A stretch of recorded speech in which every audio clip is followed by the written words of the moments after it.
deputies get a call about a noise complaint. They arrive at this property. What do they find? Well, they found what was really shocking to me. I was listening to the radio traffic on Saturday afternoon, and they found a cockfighting ring. And they found a whole organization set up to arrange for cockfights in Citrus County. Unprecedented in my tenure as a law enforcement officer. I've never seen something like that, and certainly wholly unexpected in this day and age here in Citrus County, much less anywhere else in the state of Florida.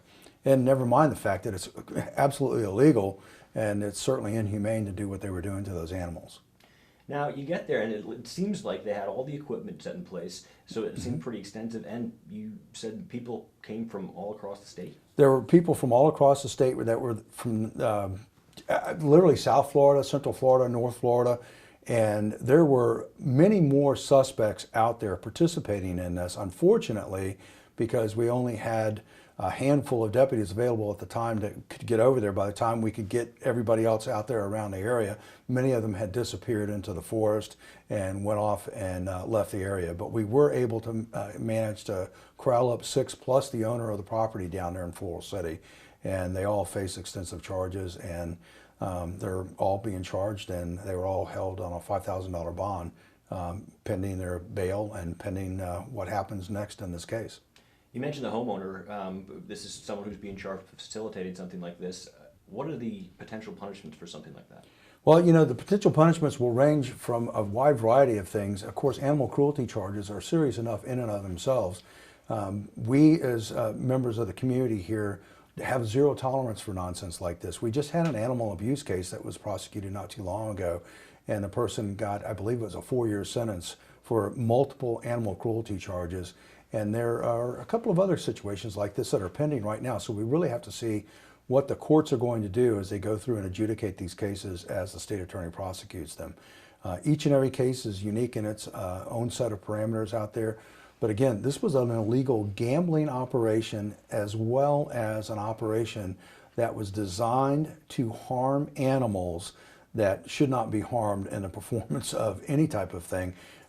Much less in such an inhumane manner. And what we ended up finding too was a bunch of dead animal carcasses out in the back of the property there that were just discarded like yesterday's trash, sitting out there waiting to rot away and return to the dust.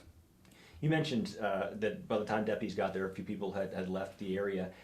Neighbors there tell us that they're grateful for you guys that you're able to catch them in the act, because they've called before and haven't been able to exactly catch them in the act. Is this something that it's difficult to make an arrest, because sometimes these people get wind that the law enforcement's coming? It is, and you know, when we get it, we just can't walk up on somebody's property. We have to have a probable cause reason to be out there justifiably to go up onto somebody's property. But clearly, this call was of such a nature, and there was so much activity going on, that it clearly was above the norm what we would be able to respond to, and that's why we went out and put a full court press on this on Saturday.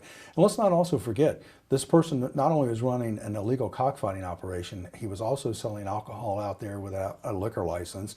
He was running a makeshift restaurant out there as well, selling food to folks without a license to sell food, and a whole host of other charges out there too. And again, that's not what our community is about.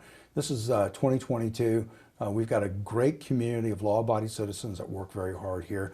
We're in the middle of scallop season. We're also in the middle of a beautiful summer, and folks are coming here to enjoy the recreation, have a great time, enjoy the amenities like this tremendous bike path that's right out the door here that's nearly 50 miles long, and of course all the things that you can do over on the west side of the county, over in the Crystal River and Homosassa area. And we touched on it a little bit earlier, but you said this is a unique situation, not only just to this area, but in your law enforcement career, it's a first. So this is not a widespread problem that we're seeing across Citrus County. It's the first time I've ever seen it in my law enforcement career. I've seen other illegal gambling operations, of course. In fact, we busted some over the last couple of years here. Some of those internet cafes that were running basically gambling operations, but first time I've ever seen it in over 4 decades in law enforcement, and hopefully it'll be the last time we ever see something like that. And it harkens back to a very dark time in the history of a lot of cultures, not only here in the United States, but around the world. And it's not what we're about, and it's certainly not anything that the members of our community are going to tolerate. And what I want to encourage anybody that's out there watching this interview tonight is, please, if you have information about this operation or any other operation of a nature similar to this, please let us know, and we'll get out there and get after it and do an investigation to find out what's going on. so that we can protect you and not lead to other criminal acts occurring as a consequence of illegal gambling operations.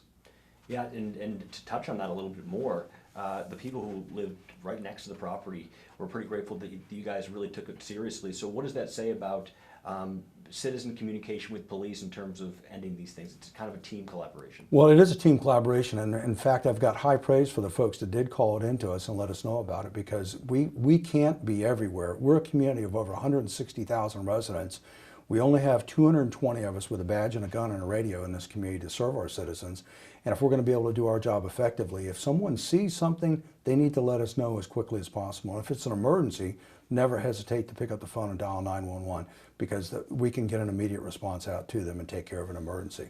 But again, if you allow crime-conducive conditions to occur right under your nose, worse things can potentially happen to you and your family. And then who knows how that cascades down into a bad place. And that's not what we want to have happen in our community. And finally, you mentioned, of course, that this seems to be a unique situation, hopefully a one-off. But for people out there that might be running similar operations or gambling operations, what is the Citrus County Sheriff's message to them? My message is, if you're going to break the law in my county, we're going to find you. And we get to pick the time and place when we get to serve the search warrant. And the wake-up calls are never at a pleasant hour.